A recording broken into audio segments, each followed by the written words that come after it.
Sallallahu ala Muhammad sallallahu alaihi wasallam. Makanya mari kita salami ya. Mari kita salami apa yang dikatakan oleh Rasulullah di dalam doa. Allahumma inni a'udzubika min ilmin la yanfa' wa qalbin la yakhsha wa du'ain la yusma' wa nafsin la tashba. Makanya di antara 4 keburukan yang Nabi berlindung darinya, ada 4 keburukan yang Nabi berlindung darinya. Apa 4 keburukan yang Nabi berlindung darinya? Nabi itu berlindung, aku berlindung dari ilmu yang tidak bermanfaat, doa yang tidak didengar, ya, hati yang tidak khusyuk, dan Nabi berdoa apa yang keempat? Aku berlindung dari nafsu yang tidak pernah kenyang.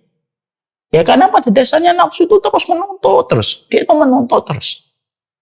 Dia ketika menuntut terus maka akhirnya menjadi sesuatu yang betul-betul akhirnya apa? Menuntut pada pemiliknya dengan apa yang dia inginkan. Akhirnya kalau nafsu tidak pernah kenyang, lalu kita tidak punya kekuatan hati yang kuat untuk menahan nafsu ketika kita selalu ingat kepada Allah, ingat kepada urusan akhirat, dan bagaimana kita ketika menjaga diri kita dari hawa nafsu memuliakan kita nanti kalau kita berjumpa dengan Allah, ketika berjumpa dengan hari perjumpaan dengannya, maka sesungguhnya nafsu itu bisa memporak-porandakan manusia.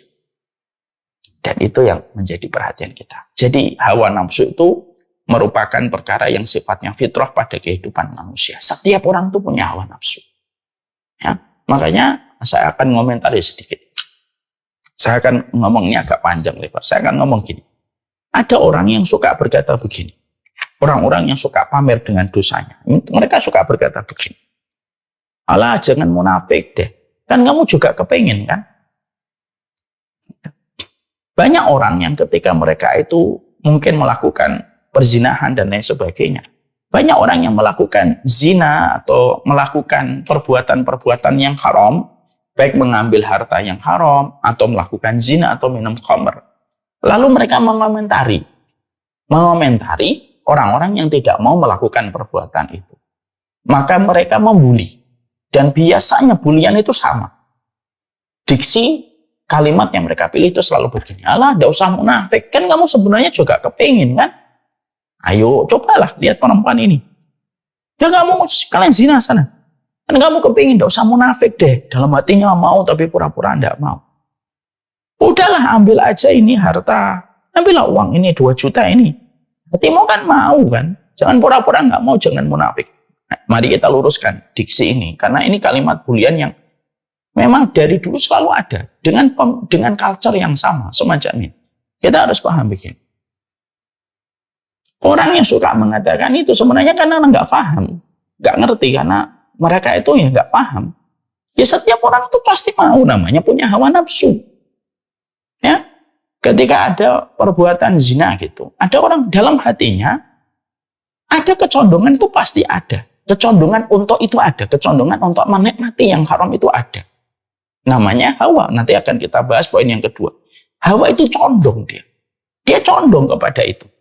Tapi karena dia punya ilmu, karena hatinya kuat, hati itu yang akhirnya mengubah kenikmatan yang setiap manusia itu condong kepada kenikmatan sesaat yang haram itu, maka sama hati itu ditaklukkan. Lalu akhirnya apa? Memandangnya itu benci. Kenapa? Oh, kalau saya zina, saya punya anak perempuan, nanti dizinain orang. Walaupun dalam hatinya, ya ada kecondongan untuk menikmati yang haram. Tapi ilmunya, ketakwaannya, hatinya ketika menjadi raja, akhirnya bisa menundukkan itu. Sebagaimana sel putih. Sel putih kalau mendapatkan serangan virus yang masuk ke dalam tubuh, sel putih itu nanti akan ngikutin, lalu ditaklukkan dan dikalahkan itu. Virus-virus dan bakteri yang masuk, yang bakteri jahat, sel putih itu selalu tahu dan akhirnya ditaklukkan. Maka sesungguhnya kalau ada orang mengatakan, sudah jangan soal munafik. Maaf ya, setiap orang itu punya. Yang membedakan itu adalah orang memiliki kekuatan hati untuk menaklukkan perkara itu. Ada orang yang mereka sengaja untuk memperturutkan apa yang menjadi kecondongan hatinya untuk menikmati yang haram tanpa dia berpikir akibat yang akan dirasakan dan akibat yang dia rasakan dan akibat yang dia hadapi. Itu juga menjadi salah satu kita yang harus paham. Jadi memang omongan itu begitu. Udahlah jangan munafik gitu. Maaf ya, munafik itu bukan kita pura-pura tidak mau. Munafik itu adalah kamu memperlihatkan keimanan tetapi di dalam hatimu ada kekufuran. Hatimu muslim tapi kamu benci sama syariat Allah. Itu munafik. Penggunaan kalimat munafik aja sudah salah. Jadi dari berbagai macam sudut pandang ini sudah salah. Tapi itu kalimat dan diksi yang selalu dipakai oleh para pendosa ketika membuli orang yang taat. Udahlah, gak usah munafik, kan kamu juga mau. Ya, setiap orang mau. Yang membedakan adalah kontrol hatinya atas apa yang ada, atas apa yang ada di hadapan mereka. Ya, jadi disitulah kita akhirnya paham ya. Makanya Masya Allah, betapa nikmatnya ketika seseorang itu memiliki hati yang kuat. Dan betapa kuatnya orang yang mereka itu memiliki hati yang sehat. Ya, dari sini poin yang pertama ini akhirnya kita paham ya. Kita bisa akhirnya paham bagaimana mengkondisikan orang yang suka membuli orang yang taat. Kita sudah bisa membedakan mana kata hati dan mana kata hawa nafsu, kalau kita betul-betul mengerti. Dan kita juga akhirnya paham. Hawa nafsu itu sesuatu yang sifatnya diperlukan dalam kehidupan. Ya kalau kita nggak ada hawa nafsu, nggak ada orang nikah. Karena pernikahan itu salah satunya dari pengertian fikih itu apa? Melampiaskan hawa nafsunya dengan kondisi dan keadaan yang dihalalkan oleh Allah. Tapi pernikahan itu apa? Aqdun lihalil wat'ain baina zawjaini. Namanya pernikahan itu dari sudut pandang fikih itu apa? Akad untuk menghalalkan, melampiaskan hawa nafsu di tempat dan kondisi yang diridhai oleh Allah. Berarti hawa nafsu itu diperlukan dalam kehidupan. Nah, kalau kita nanti tidak punya nafsu kayak malaikat.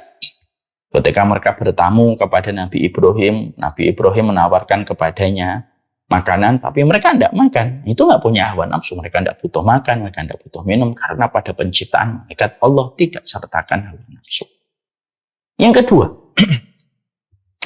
yang kita harus pahami setelah kita memahami fitrah, bahwasanya hawa nafsu itu perlu. Yang kedua, yang penting juga saya sampaikan, apa maksud hikmahnya Allah itu menciptakan hawa nafsu pada kehidupan manusia? Ya kan? Ini kan yang kedua. Lalu kenapa harus diciptakan hawa nafsu?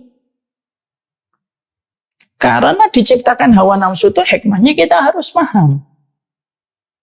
Ya. Diciptakannya hawa nafsu itu salah satunya karena penciptaan hawa nafsu itu untuk menjadi filter dari Allah. Siapa di antara manusia yang mereka mengikuti petunjuk lalu melahirkan keselamatan pada urusan dunia dan akhiratnya, dan mana mereka yang mengikuti hawa nafsu lalu mereka tergerus dengan hawa nafsu itu, lalu akhirnya mereka mengikuti langkah-langkah setan sampai mereka terperosok kepada jebakan setan. Hawa nafsu itu memfilter manusia menjadi dua. Hawa nafsu itu memfilter manusia menjadi dua. Siapa yang taat? Karena harga rahmatnya Allah itu harus ada konsekuensinya. Konsekuensinya itu apa? Kamu mendahulukan petunjuk daripada hawa nafsu. Allah menciptakan hawa nafsu itu supaya akan terfilter manusia mana yang beriman dan mana pendosa.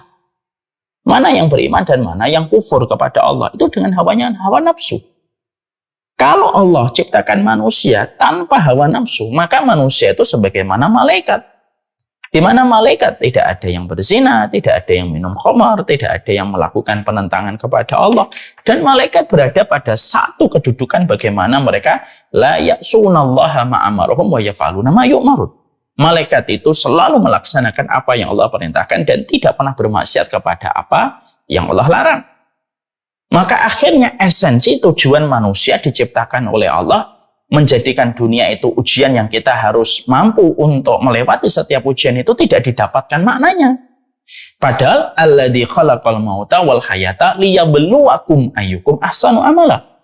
Padahal di dalam surat Al-Mulk ayat yang kedua jelas Allah menyampaikan alladzi khalaqal mauta wal hayata liyabluwakum ayyukum ahsanu amala.